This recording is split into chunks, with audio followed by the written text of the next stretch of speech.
Bismillahirrahmanirrahim. Assalamualaikum warahmatullahi wabarakatuh. Waalaikumsalam warahmatullahi wabarakatuh. Sobat Pari Menyapa, dimanapun Anda berada, ketemu lagi dengan Pengadilan Agama Wonogiri dalam acara podcast Pari Menyapa, Pengadilan Agama Wonogiri Menyapa.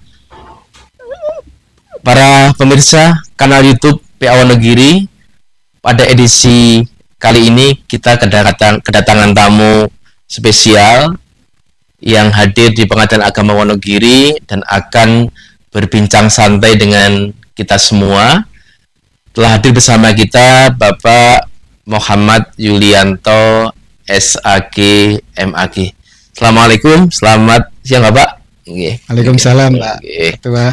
Terima kasih. Perlu saya perkenalkan, Bapak Muhammad Yulianto SAG MAG ini adalah pengajar atau dosen pada Fakultas Syariah UIN Raden Mas Said Surakarta. Ya.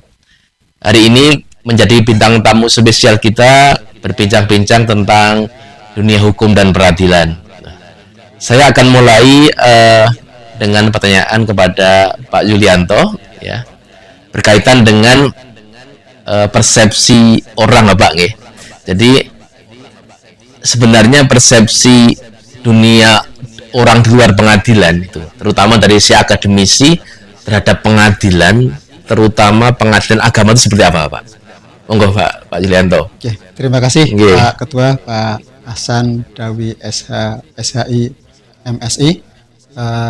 Kami merasa tersanjung bisa hadir di komunitas atau di podcast Peradilan Agama Wonogiri yang luar biasa ini.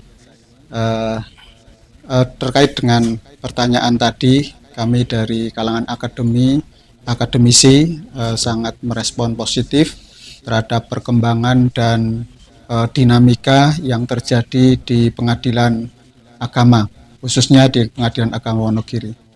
Mengingat mungkin kalau yang berkiprah di dunia hukum ada tahapan-tahapan ataupun mungkin katakanlah metamorfosa dari perkembangan pengadilan agama, dari yang dulu awalnya sebagai pengadilan serambi secara historis hanya berada di serambi masjid, kemudian menjadi pengadilan yang punya kekuasaan yang kuasi peradilan, separuh sebagai pengadilan, separuh sebagai ulama atau kiai. Kemudian pertumbuhan perkembangannya dan penyempurnaannya setelah ada regulasi tentang Undang-Undang Pokok Kehakiman, menyempurnakan tentang keberadaan bagaimana peradilan yang sesungguhnya, yang menjadi tempat bagi masyarakat untuk menyelesaikan problema-problema kehidupan, termasuk juga pengadilan agama sebagai penjaga dalam menyelesaikan sengketa-sengketa hukum keluarga atau personal status, baik itu yang terkait dengan ekonomi syariah yang menjadi kompetensi setelah adanya undang-undang yang memberikan kewenangan kepada pengadilan agama untuk menyelesaikan sengketa-sengketa ekonomi syariah.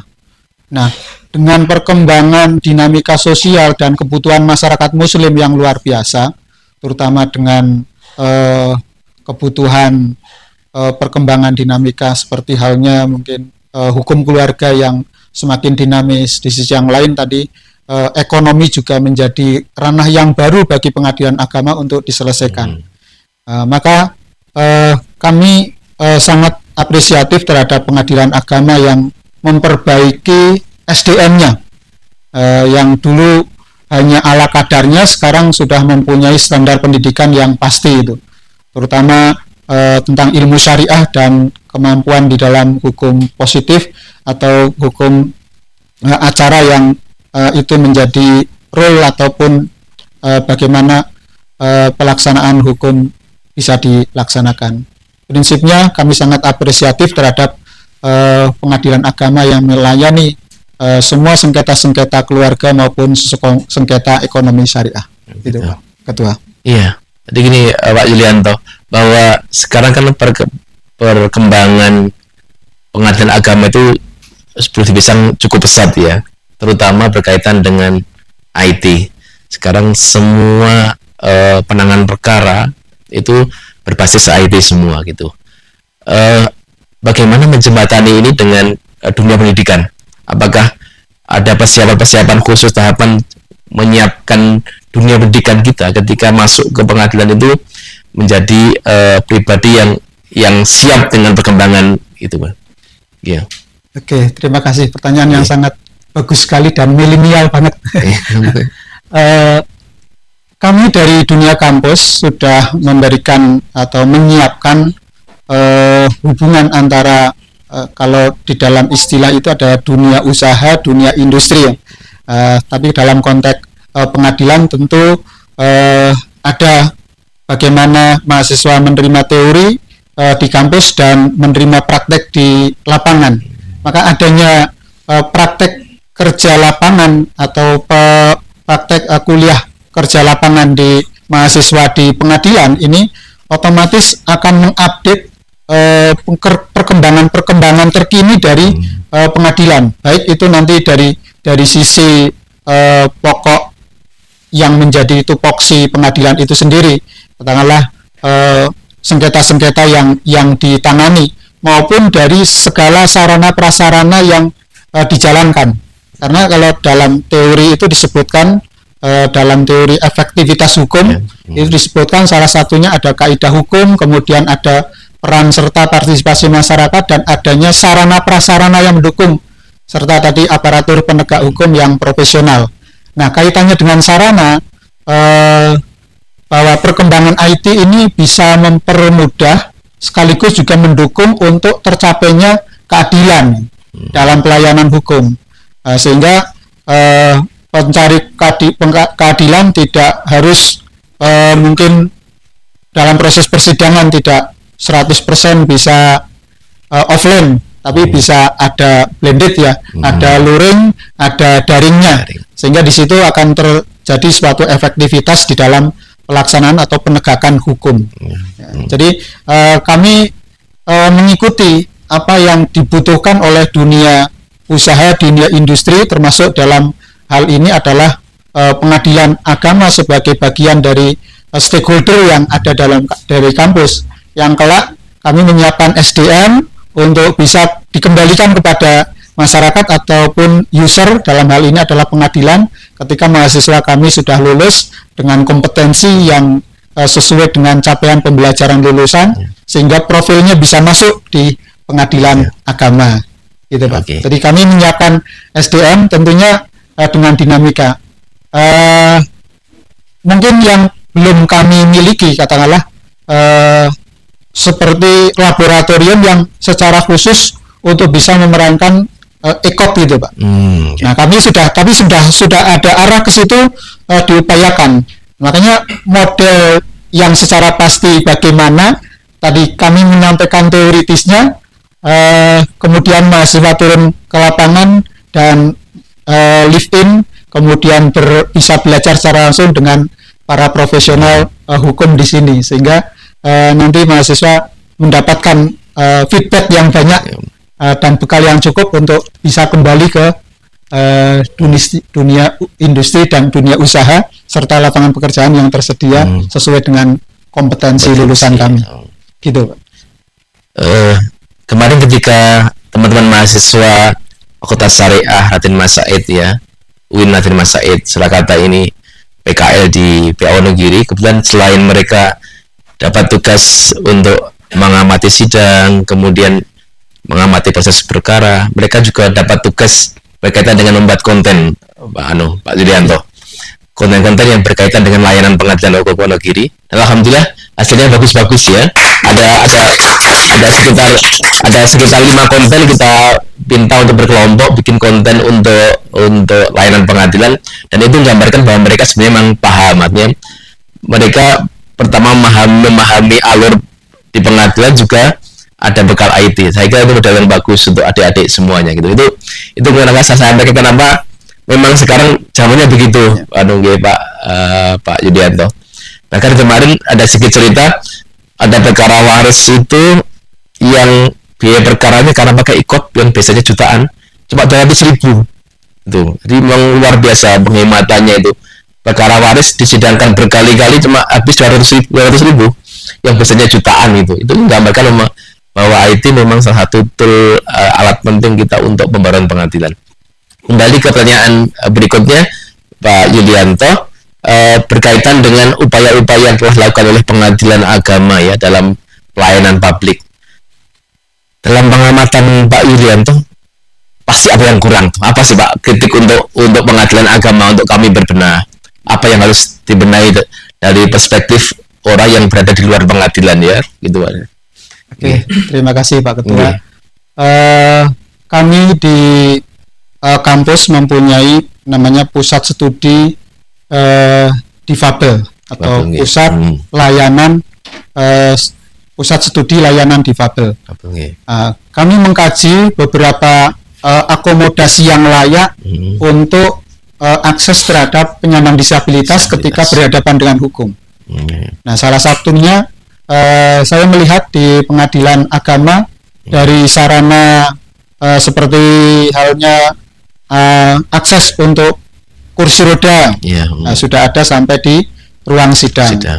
Kemudian SDM yang terkait dengan pelayanan itu yang mungkin barangkali perlu ada pelatihan ya, pelatihan yang memang diperuntukkan ketika menghadapi para pihak yang penyandang disabilitas.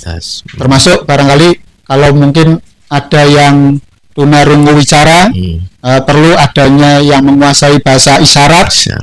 Barangkali dari tenaga ahli yang ada di sini, barangkali perlu ada yang belajar ataupun menguasai bahasa isyarat untuk bisa mengatasi ataupun memberi layanan terhadap penyandang disabilitas yang tunarungu wicara, termasuk juga yang mungkin tunanetra ataupun punya jenis-jenis kedifabelan yang lain, sehingga akan sesuai dengan penyandang disabilitas yang berhadapan dengan hukum.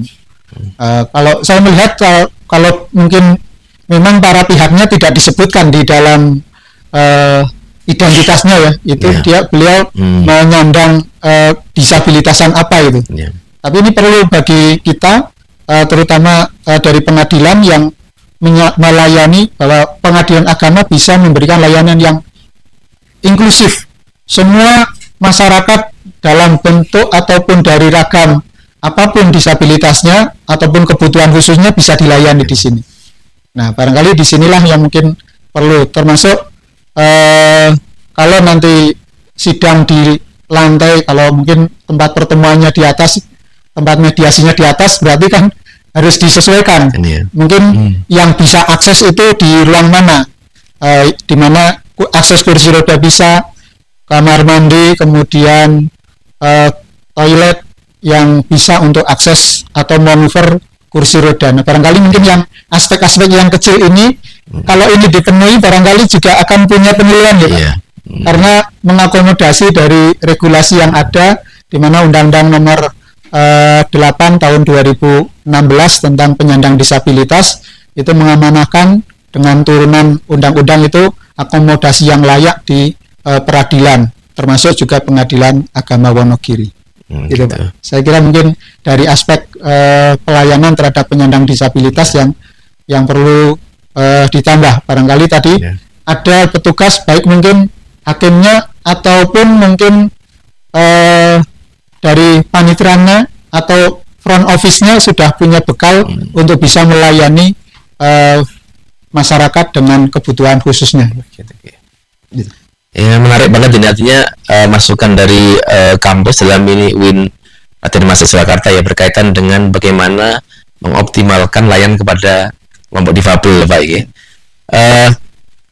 Ini yang mungkin kita rasa kurang, walaupun kita sudah berusaha dalam bentuk mungkin disampaikan kursi roda ya, ada kemudian toilet difabel dan sebagainya, tapi kita memang belum pernah adakan pelatihan untuk SDM kita bagaimana menghadapi teman-teman difabel itu ketika berhadapan dengan hukum itu.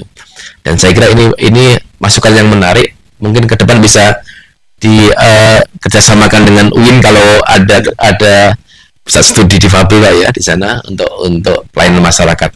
terutama juga berkaitan dengan nanti ketika proses persidangan. Ada cerita menarik ya Pak dulu. Ya. Ada dulu di satu pengadilan agama itu menyidangkan perkara yang pihaknya itu tunawicara. Ya. Jadi, karena tunawicara, akhirnya juga bingung. Ini bahasanya apa? Sampai sidang kedua baru ketahuan bahwa ternyata yang disidangkan itu bukan yang bersangkutan. Iya benar-benar. Itu baru ketahuan. Artinya ternyata yang bersangkutan itu dia teman dari tunarungu yang lainnya, karena dia iba melihat temannya teraniaya oleh suaminya, dia maju mewakili untuk mengajukan gugatan cerai itu. Itu benar terjadi di satu pengadilan lah itu. Itu membuktikan bahwa memang pengadilan itu sangat butuh hal seperti itu. Paling enggak kalau kita ada kerjasama dengan entah pusat bahasa atau mungkin SLB itu, teman-teman kita bisa dilatih untuk bagaimana sedikit mengenal bahasa isyarat kan gitu, dan itu biar hal-hal seperti ini tidak kemudian salah dalam mengadili gitu. Berikutnya Pak Julianto ya, hakim-hakim terutama di pengadilan agama itu kadang-kadang agak dituntut Pak ya, sejak kita masuk jadi hakim di PA itu ada dogma bahwa hakim PH itu hakim di mata hukum, ulama di mata masyarakat itu. Ini kesannya kok berat sekali gitu ya. Kira-kira gimana relevan Pak dari sisi akademis seperti itu? Ya. Ya, memang berbeda ya antara hakim pengadilan agama, sekaligus sebenarnya yang namanya hakim itu posisinya sebagai wakil Tuhan sebenarnya. Di dalam mengambil keputusan. Tapi memang ada nilai lebih di pengadilan agama bahwa hakim itu juga sebagai seorang ulama yang bisa memberikan fatwa, bisa memberikan keputusan. Ketika menjadi hakim memang produknya adalah keputusan, tapi ketika menjadi ulama produknya adalah fatwa. Barangkali pendapat atau legal opinion itu kan bisa berbeda, tapi kalau di dalam kasus dia harus meletakkannya ini sebagai suatu yang formal yang memang akan mempunyai konsekuensi dari vonis atau putusannya mempunyai kekuatan hukum. Berbeda dengan kalau sebagai ulama ya apa yang dia sampaikan tentu bagian dari mungkin fatwa yang kekuatannya hanya sebagai nasihat atau saran bagi para pihak. Makanya sebagai seorang hakim ini memang betul-betul titisan Tuhan di bumi ini untuk menyelesaikan sengketa, sehingga betul-betul bisa memberikan rasa keadilan yang terbaik kepada para pihak, sehingga bisa mendudukkan kasusnya dengan sebaik-baiknya dan bisa memenuhi rasa keadilan. Itulah yang sebenarnya puncak yang terbaik dari apa yang diputuskan oleh para hakim gitu. Ya. Artinya ada tugas mulia tapi ada beban yang sangat berat itu di pundak hakim ya. Kesannya kalau ulama di mata masyarakat, hakim di mata hukum itu kita membayangkannya udah berat sekali gitu. Ini tantangan untuk adik-adik juga ya nanti ketika dia nanti akan melangkah di dunia kerja, di dunia nyata gitu. Setelah lulus ternyata ada banyak hal yang harus terjawab gitu. Pak Yulianto, ada salah satu fenomena menarik sebenarnya di pengadilan, karena kita pengadilan agama itu salah satu dari 4 lingkungan peradilan yang di bawah Mahkamah Agung. Jadi berdasarkan pengamatan yang ada itu, ada kecenderungan orang itu sekarang agak takut masuk pengadilan agama, Pak. Ya, dibanding karena kalau kenapa takut bukan karena serem, tidak gitu. Jadi ketika sekarang CPNS itu ya, mungkin dari mahasiswa daftar jadi CPNS masuk, kemudian nanti kan sekarang nggak langsung jadi hakim, tapi harus lewat APP dulu, analis perkara peradilan itu. Setelah itu baru nanti ada tes untuk hakimnya itu. Ada fakta menarik kemarin ketika dari APP yang ada di bawah Mahkamah Agung itu ketika dipetakan itu minat yang paling banyak itu ke pengadilan negeri, kemudian baru pengadilan agama, baru ke pengadilan tata usaha negara gitu. Nah, ada selindingan itu, kenapa kok pada takut ke WA? Karena di PA itu katanya tesnya lebih berat. Kok berat kan? Karena selain materi-materi hukum ya yang secara material atau formil, ada juga materi membahas kitab gitu, membaca kitab gitu. Ya itu menurut teman-teman APB itu salah satu momok juga di kalangan teman-teman yang akan ujian Cakim gitu. Mungkin karena ini berkaitan dengan dunia pendidikan, sebenarnya bagaimana sih dunia pendidikan menyiapkan mahasiswa nanti ketika lulus itu mereka memang punya kesiapan untuk masuk ke dunia pengadilan agama, karena kebutuhan PA sangat besar. Di antara pengadilan agama, pengadilan negeri atau usaha negara itu militer itu yang paling kurang akhirnya pengadilan agama. Justru orang lebih banyak ke pengadilan negeri, termasuk dari syariat juga kan. Agak ironis kalau dari fakultas syariah tidak pengennya ke PA kan gitu, karena takut baca kitab lah. Itu mungkin bisa di jembatani atau Pak Yulianto. Terima kasih Pak Ketua. Sangat menarik ya, karena dalam perkuliahan sebenarnya kita sudah mendesain kurikulum sesuai dengan user.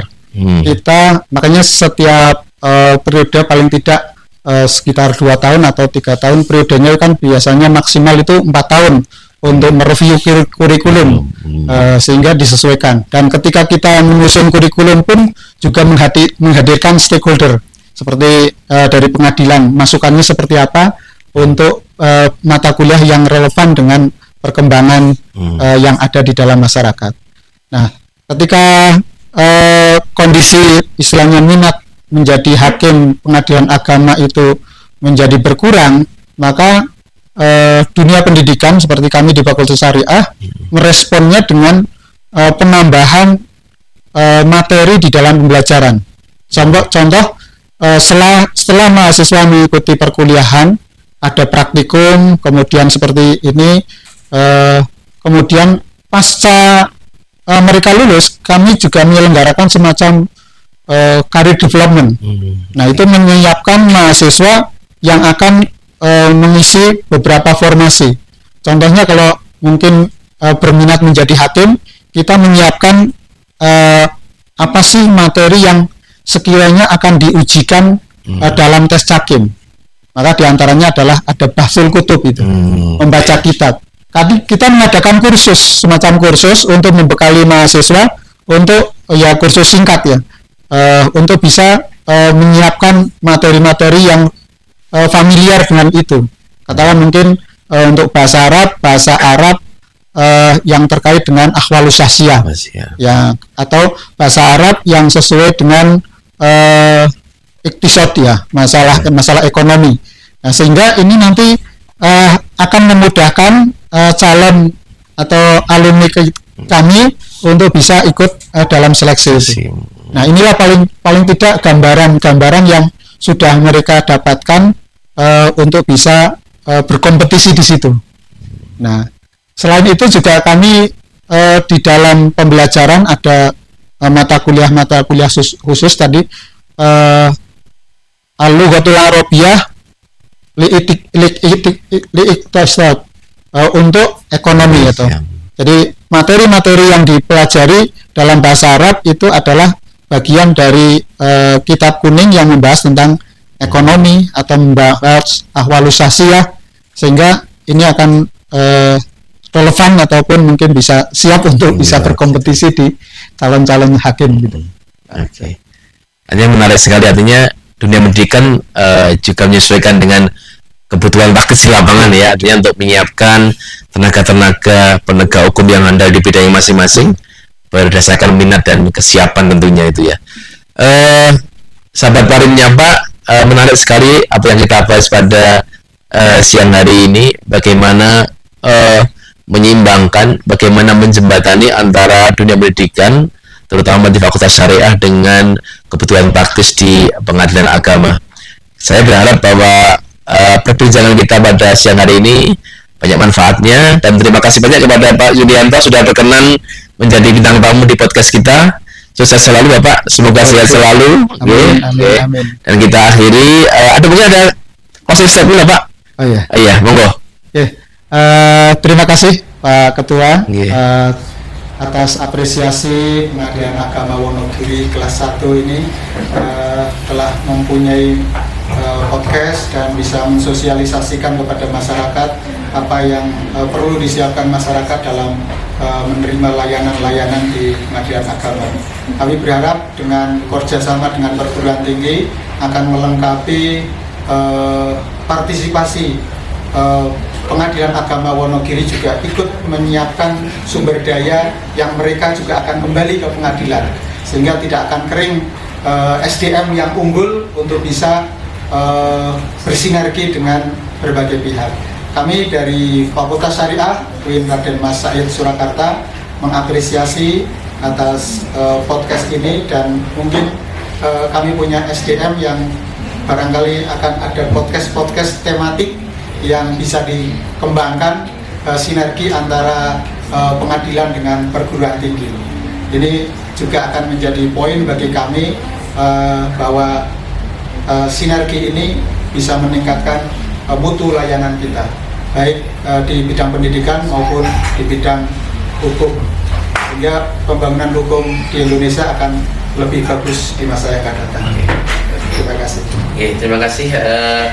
Pengadilan Agama Wonogiri tentu sangat terbuka untuk mencari kerjasama dan bersinergi dengan lembaga pendidikan, termasuk dengan UIN Raden Mas Said Surakarta, dalam rangka memberikan layanan-layanan kepada masyarakat, kepada mahasiswa, yang itu bisa memberikan manfaat lebih luas ke depannya. Dan tentu kita berharap kerjasama akan semakin erat ke depannya dan memberikan manfaat yang baik kepada kita semua dan masyarakat umumnya. Terima kasih Bapak Ibu semua, para yang hadir di studio, dan juga para pemirsa kanal YouTube PA Wonogiri. Kita akan ketemu lagi di kesempatan yang lain dengan tema-tema yang menarik tentunya, dengan bintang tamu yang berbeda. Terima kasih. Assalamualaikum warahmatullahi wabarakatuh. Waalaikumsalam.